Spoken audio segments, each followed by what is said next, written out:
Austin Robin, aka Miss ComplexTieS, the host of ComplexTieS podcast. This ComplexTieS podcast. Now it's on YouTube because I don't know how to do a podcast. Sounds really bad or sad. My brain just doesn't work that way. This is what I know how to do, and this is how I know how to convey information. So this is the new podcast. Welcome. And that's my intro music. So this podcast is going to be about two things. But I want to start with a tiny tangent, which I guess is one of the two things. But it wouldn't be an episode of ComplexTieS podcast if I didn't go on a tiny tangent. So here we go. As I was thinking about what I wanted this podcast episode to be about, I thought of the first sentence of what I wanted to say, which is, why do so many trauma survivors or victims hate their birthdays? I don't know if I've ever met somebody with PTSD or complex PTSD, mostly complex PTSD, childhood trauma, who like their birthdays, who enjoy celebrating their birthdays, who want to be around other people for this happy occasion. And what really stuck out to me in this thought process was the idea of the trauma survivor and the trauma victim. So I invite you now to think about where you are on that spectrum. Are you a trauma victim or are you a trauma survivor? And I want to be very clear. I believe that I was the victim of trauma, but now I'm a trauma survivor. And I'm going to tell you the perspective shift that makes all the difference in your recovery.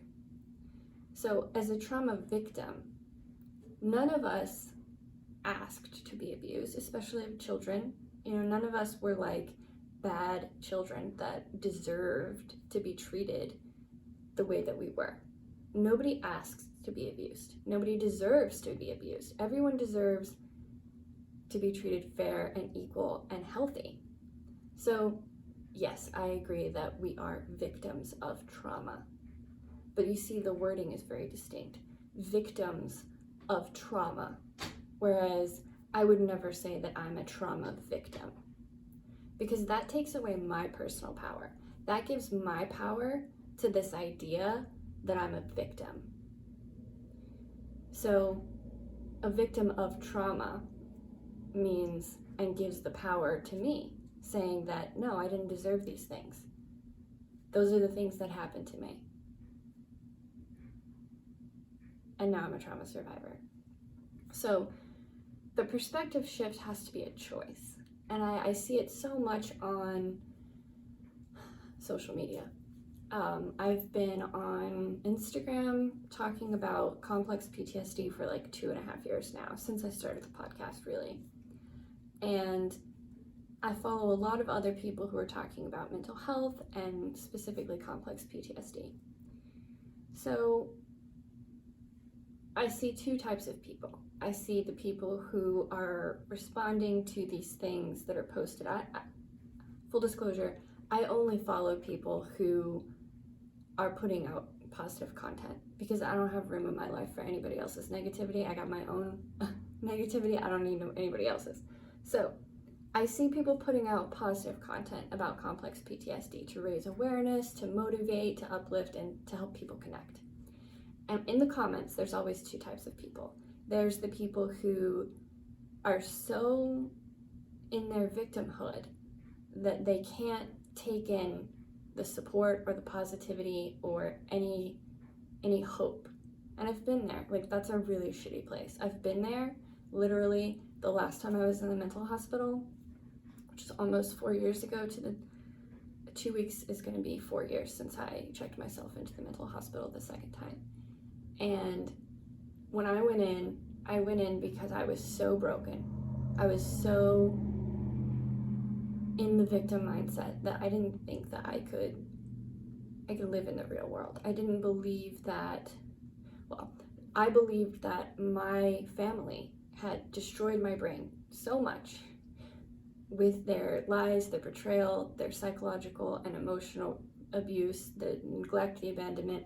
I felt like all of it had warped me so much that I would never be a functioning person, that I would never sit here and talk to you about my recovery. And even when I got out 10 weeks later, right before Christmas, I still didn't believe that I was going to be a functioning member of society. I didn't believe that I had it in me. I didn't believe I had the strength or the power, because I was so convinced that I was the victim, that I was going to continue being the victim. So what changed? What makes a victim turn into a survivor? Sheer willpower. I don't really like this. I didn't get this far in thinking. I think that at some point I realized that if I wanted to survive, that I had to change the way that I looked at myself. I had to change the way that I looked at my past. And I go into detail about this in several podcast episodes where I talk about writing a book about my life story, and how in the beginning it started out as me getting justice and me even in some ways getting revenge on the people who hurt me. If I told the story, then they could no longer hide. But over the course of a year and a half of writing that story and letting it all out, and like really seeing how these people, these characters, they played it out, I really saw my main character go from being the victim to taking back her power, and I wanted to do that too. And the only thing that was stopping me was my choice to do it. And I'm not one of those people who says that you can heal this, that, and the other by thinking it. You know, like that's a little, as somebody who's been, you know, depressed and anxious and dealing with serious deep mental health concerns for 30 years, I can't get on board with the idea that you just choose and it goes away. No, you choose and then you work your fucking ass off and then it gets better. Those are the real steps. And so choosing to be the survivor and not the victim changed my recovery. And the part that kind of sucks for me is that the first time I went to the hospital, got my diagnosis and started my recovery, there was 3.5 years in between the first time I went and the second time I went. And in those 3.5 years, I really felt like I took back my power. I really felt like I became the survivor and I was moving towards thriving and not just surviving, right? But because of things that happened with my family and their constant ability to just break my brain, I reverted back. I reverted back to being that the victim who believed that she wasn't capable of anything. And so when I see people on social media and I see their comments that are just so, they're not necessarily negative, you know, but they're just so depleted. Like I can feel how depleted they are. And there's really nothing that I can do or say to get through to people like that. There's nothing that anyone can do because it is your choice. You have to choose. Are you going to be the victim or are you going to be the survivor? And I'm not, and this is where it always goes. It always goes to people saying, well, if you say that I'm not a victim, then you're taking away from what happened to me. That's your ego. If you say, you know, there was one comment that I saw, and it was in a post that said, complex PTSD isn't a mental disorder. It's not a mental illness. Complex PTSD is a response to trauma. It is something that it is a learned response. Your body, your mind, everything within you learns through trauma how to behave differently. That's not a mental illness. That's not a disorder. That is a learned response that saved your life. So this person was saying, well, I don't agree, because to say that it's not a disorder takes away from, you know, our validity as trauma victims, you know? And so I responded and I said, look, that's not what they're saying. You know, they're saying that it's a learned response. And then I took some quotes from one of my favorite books on complex PTSD, which I'll link below, which is From Surviving to Thriving by Pete Walker. And on the very first pages of this book, it says just what I just told you, that complex PTSD is a learned response. Therefore, it can be unlearned, right? So when people say complex PTSD isn't a disorder, and when I write it with the parentheses around the D, it's because not everybody identifies with the idea that this is a disorder. So I don't personally identify with it being a disorder. I truly believe and have seen in all of the work that I've done to reprogram my brain that this is a learned response to trauma. Now, my trauma started very early as my mom being pregnant, but even in my early life, very baby, so there was no before trauma for me, but there was a healthy way for my brain to, the normal pathways in a healthy brain. And I've been able to autocorrect back to some of those healthier pathways because complex PTSD is a learned response. It is not, in the post that I was talking to this woman about, I said, you can't compare complex PTSD with bipolar disorder or schizophrenia because those things are chemical things that happen in your brain.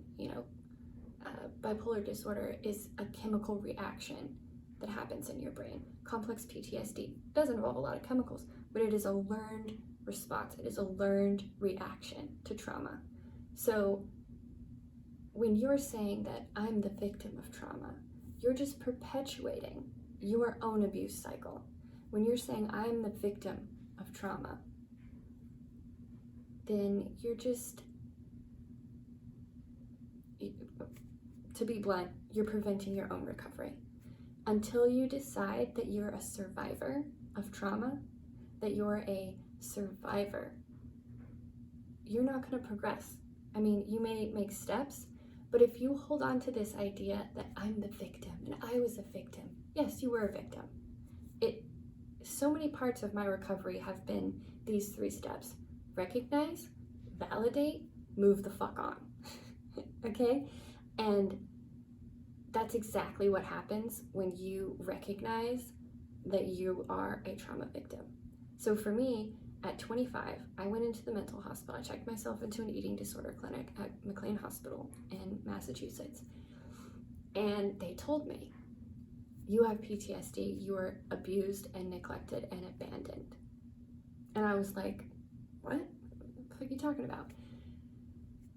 That was the first time anybody had ever even remotely said something like that to me. I never even thought of it. I just thought everybody had shitty childhoods. I thought everybody has their struggles, right? But when I was talking to my caseworker and my social worker and my doctor, they were like, no, this isn't normal. What happened to you is not normal. These are really traumatic things that you went through, right? So even then, I had this huge aversion to labeling myself as a victim because validating is hard. Recognizing and validating is the beginning step of healing. And to fully recognize and validate that you were abused and that you were a victim, it means you have to see it and feel it and own it. And that hurts. That hurts on a deep level. So many people get trapped in this space right before owning it, right? Right before you own your trauma and start being that survivor, we get trapped in this place that just inches close to owning it. And we pull back because it starts hurting really bad. And then we just sit there in this cave of it hurts, but it doesn't hurt as much as completely embodying what happened to you. So I know for a lot of trauma recovery, healing, specifically PTSD, they make you, it's called exposure therapy. They make you confront what happened over and over and over to desensitize you. And that doesn't really work for most people with complex PTSD. I've done exposure therapy and it's ended really bad. But when you have PTSD, it does work because then it desensitizes you to the one event. But the idea that I'm throwing out here is when you are identified solely as a victim, when you don't want to cross that threshold into embodying what happened to you before it, like when you're choosing to become a survivor, it's kind of like a small exposure. It's an exposure that you have to do to fully feel everything that happened to you, to fully embody everything that happened to you. Like, I had to sit in the hospital and think like, oh my God, like this shit was real. Like, people really hurt me. I was like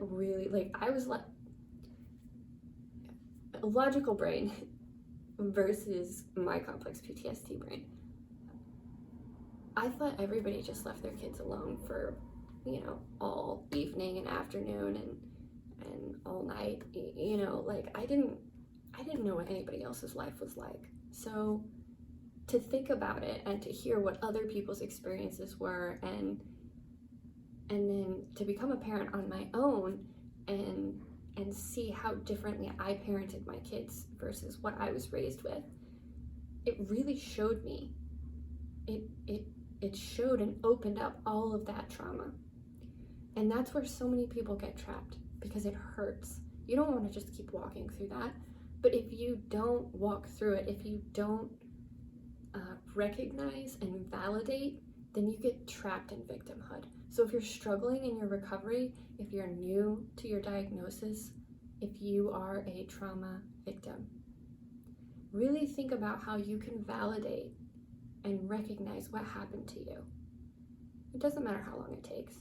Like I said, I totally went through it and then backstepped. So I've been doing this for 7 years. It takes time.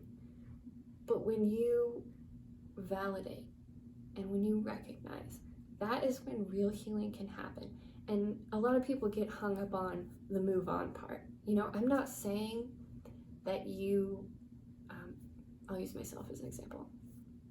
I'm not saying that all the years of abuse and all the betrayal, all the lies, the abandonment, the neglect, I'm not letting go and saying, it's okay, you totally screwed up my brain and took my childhood and ruined my life, and that's okay. No, I'm not saying that, because I still have plenty of anger, resentment, feelings, and I don't talk to any of the people who did that to me.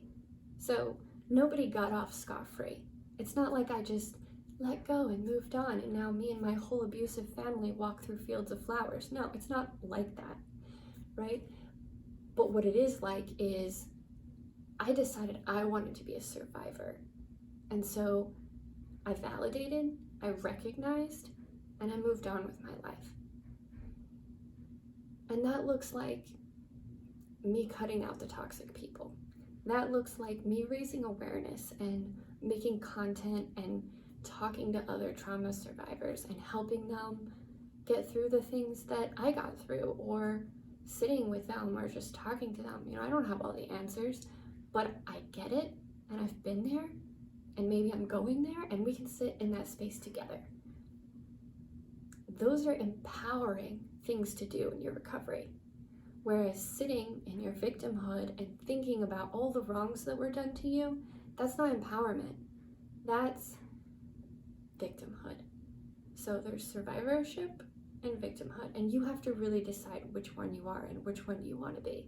I think that making this choice, deciding, am I a victim, am I a survivor, that is a huge, huge catalyst for recovery. That is a huge moment, pivotal moment in anyone's recovery, because it's going to send you in a new direction.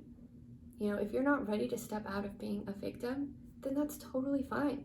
I think that gives you a lot to talk about with a therapist, with the people in your life, with your support system, and with yourself. If you're not ready, I get it. I wasn't ready. I held on to that shit for so long. But I'm gonna tell you, letting it go in the way that is healthy for you is great.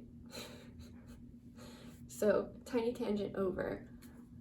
I'm contemplating this idea as I come up on my 33rd birthday and the anniversary of the last time I went into the mental hospital, and the last time I ever saw my mom was on my birthday, and just all of these things.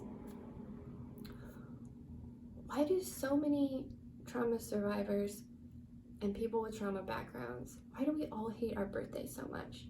This was something that I endeavored to figure out, I think around 29. I really wanted to understand why I hate it so much, beyond the fact that it's always been a stressful time of year. It was the last time that I saw my mom. It always felt like the anniversary of her going to the hospital to never come back, But there's more to it, right?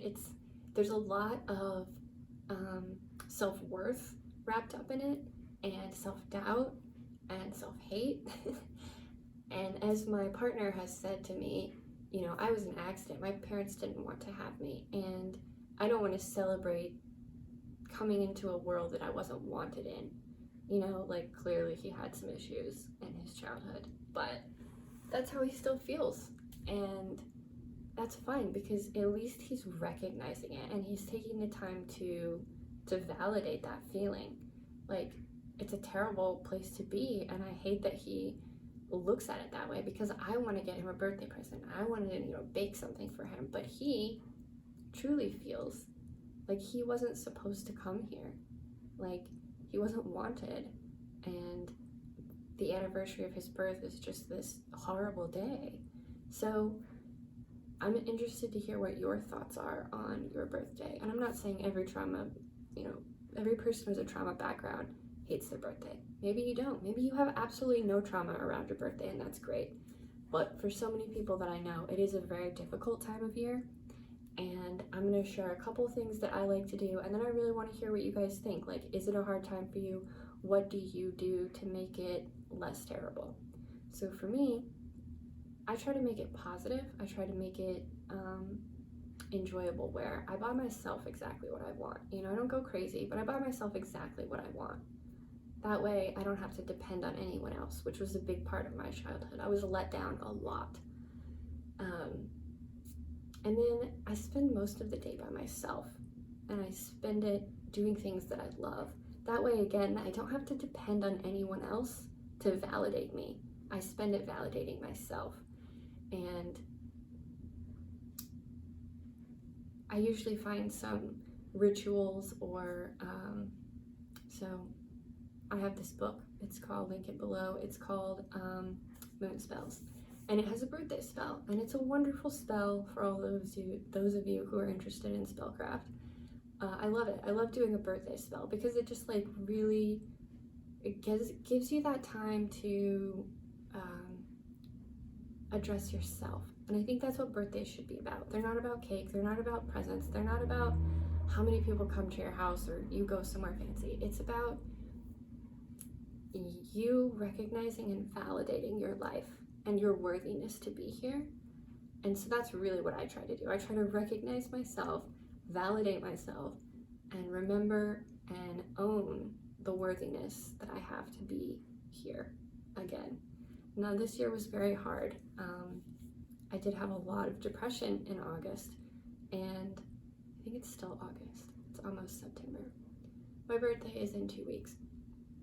And all of August, I was very down on myself, focusing on the negative.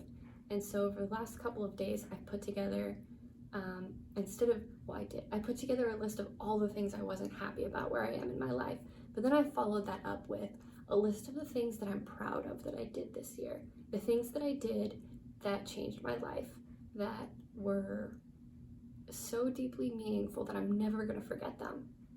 And I think it's so important to take this time. So I encourage you to take the time around your birthday to really think about,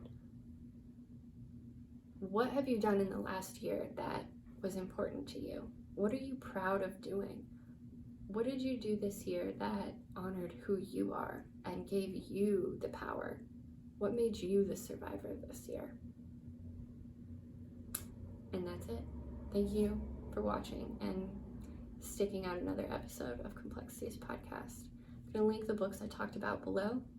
If you want to like and subscribe and share, I think that's awesome. It makes me feel validated in the work that I'm doing, making content and trying to be an advocate for ComplexPTSD. If there's anything I can do to help you with your recovery, please reach out. All of my contact information is below. Mostly active on Instagram. and you can always reach out to me through my website.